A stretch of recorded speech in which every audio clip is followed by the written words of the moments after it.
शांति। आज 27/9/2024। महावाक्य है, मीठे बच्चे, याद की मेहनत तुम सबको करनी है। तुम अपने को आत्मा समझ मुझ बाप को याद करो तो मैं तुम्हें सब पापों से मुक्त कर दूंगा। कितने भाग्यशाली है। देखो, हम आज भगवान हमारे लिए प्रतिज्ञा कर रहा है, समझ लो, प्रॉमिस कर रहे हैं बाबा हमें। प्रश्न है, सर्व की सद्गति का स्थान कौन सा है जिसके महत्व का सारी दुनिया को पता चलेगा? उत्तर, आबू भूमि है सबकी सद्गति का स्थान। तुम ब्रह्मा कुमारी के सामने ब्रैकेट में लिख सकते हो, यह सर्वोत्तम तीर्थ स्थान है। सारी दुनिया की सद्गति यहाँ से होनी है। सर्व का सद्गति दाता बाप और आदम माना ब्रह्मा यहाँ पर बैठकर सबकी सद्गति करते हैं। आदम अर्थात आदमी, वो देवता नहीं है, उसे भगवान भी नहीं कह सकते। आज बाबा डबल ओम शांति के लिए भी कहते हैं कि बाबा कहते एक ओम शांति बाप बोलते हैं और दूसरी दादा। दादा माना हमारे बड़े भाई ब्रह्मा। ब्रह्मा तो माँ भी है, ब्रह्मा बाबा भी है, सब कुछ है हमारे लिए। ब्रह्मा बाबा भी है ना, उनके समान बनना भी है। और हमारा बड़ा भाई तो ओम शांति 2 बार डबल ओम शांति बोला। आज बाबा ने मुरली शुरू होती तो बाबा कहते दोनों आत्मा है ना, वह है परमात्मा, ये है आत्मा। फिर बाबा ने बोला, बच्चे क्या करना है, मुझे याद करो तो क्या हो जाएगा, हमें सब पापों से बाबा, पाप कटेश्वर है ना बाबा का नाम, तो बाबा कहते मैं तुम्हें पापों से मुक्त कर दूंगा, बस तुम मेरी बात सुनो, मेरे आज्ञा का पालन करो। तो देखो हम कितने भाग्यशाली है जो स्वयं सृष्टि रचयिता, सर्वशक्तिवान, सृष्टि का मालिक हमें गारंटी देते हैं कि बच्चे तुम मुझे याद करो, मैं तुम्हें पापों से मुक्त कर दूंगा। बाबा प्रतिज्ञा करते हैं आज। और आज बाबा हमें एडम को आदम भी कहते हैं। तो ये क्रिश्चियन लोग, क्योंकि सभी धर्मों में ब्रह्मा बाबा को और शिव बाबा को अलग अलग नामों से याद किया ही जाता है। जैसे हम कहते हैं ना, ब्रह्म अन्न है पूर्ण ब्रह्म, ऐसे ऐसे हमारे बहुत सारे प्रार्थना में हम ब्रह्मा को याद करते हैं।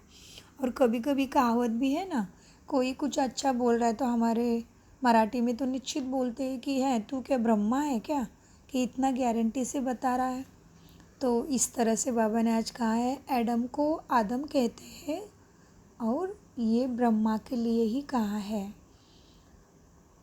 और बाबा ने बताया कि पैराडाइस है वंडर ऑफ द वर्ल्ड, बाकी सब है माया के वंडर। मतलब जो अभी भी हमें साइंस के ऊंची ऊंची खोज दिखती है, वो बाबा कहते हैं माया ही है सब में।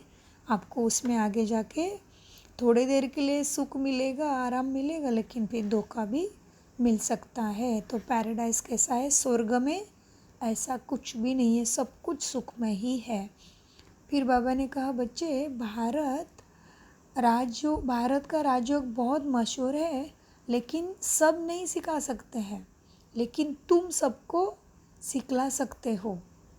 लेकिन हम कब सिखला सकेंगे, जब हम खुद ठीक से राजा योग हम खुद के विकारों पे, खुद के 63 जन्मों के संस्कारों पे, मन बुद्धि स्वभाव संस्कार पे जब हम खुद राजा बन जाएंगे, राजा योग प्राप्त करेंगे, तभी हम सबको राजयोग सिखला सकते हैं। इसलिए बाबा ने कहा सभी शास्त्रों में तो राजयोग का वर्णन है, कोशिश भी करते हैं, लेकिन कोई भी सिखा नहीं सकता तुम्हारे सिवाय। तो हमें फिर से बाबा ने कितना सम्मान दिया।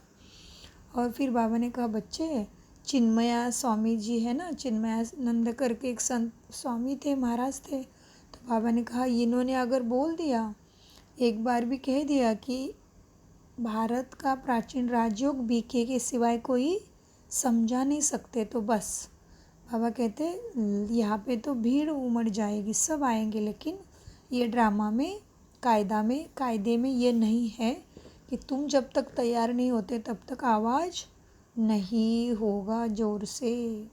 जिसके भाग्य में है वही यहाँ पे ज्ञान लेने आएगा, उसके पहले ज़्यादा आवाज़ नहीं होगा। माना कोई महाराज, गुरु महाराज, साधु संत नहीं बोलेंगे तो ये साकार मुरली है। लेकिन अभी तो सब बोलने लगे क्योंकि ड्रामा किस तरफ जा रहा है हम सब जान रहे हैं, संपूर्णता की तरफ जा रहा है। फिर बाबा कहते बच्चे तुम्हारी महिमा पिछाड़ी में होगी। कहते हैं आहो प्रभु तेरी लीला, आहो शिव बाबा आपकी लीला। तो बाबा ने कहा अभी तुम्हारी बड़ी मंजिल है, इसलिए तुम्हें मेहनत तो याद की, अटेंशन सी, बाबा की श्रीमत, बाबा की शिक्षा को दिन में कर्म करते टाइम याद रखना। ये मेहनत तुम्हें करना ही पड़ेगा क्योंकि मंजिल भी बड़ी है और फिर युद्ध है माया से। तो याद की यात्रा से ही बाबा कहते इससे जल्दी पार हो जाएंगे। और आज के मुरली से धारणा, अब पिछाड़ी का समय है, वापस घर चलना है, इसलिए अपनी बुद्धि नाम रूप से निकाल देनी है। हम आत्मा भाई भाई है, यह अभ्यास करना है, देह अभिमान में नहीं आना है। दो धारणा, हर एक की अवस्था और योग में रात दिन का फर्क है, इसलिए अलग अलग होकर बैठना है। अंग से अंग ना लगे, पुण्य आत्मा बनने के लिए याद की मेहनत करनी है। वरदान, बाप के प्यार में अपनी मूल कमजोरी कुर्बान करने वाले ज्ञानी तो आत्मा भव। वरदान का विस्तार, बाप दादा देखते हैं अभी तक पांचों ही विकारों के व्यर्थ संकल्प मेजोरिटी के चलते हैं। ज्ञानी तो आत्माओं में भी कभी कभी अपने गुण व विशेषता का अभिमान आ जाता है। हर एक अपनी मूल कमजोरी व मूल संस्कार को जानता भी है। उस कमजोरी को बाप के प्यार में कुर्बान कर देना, यही प्यार का सबूत है। स्नेही व ज्ञानी तो आत्माएं बाप के प्यार में व्यर्थ संकल्पों को भी नेछावर कर देती है। स्लोगन, सोमान की सीट पर स्थित रह, सर्व को सम्मान देने वाले माननीय आत्मा भव।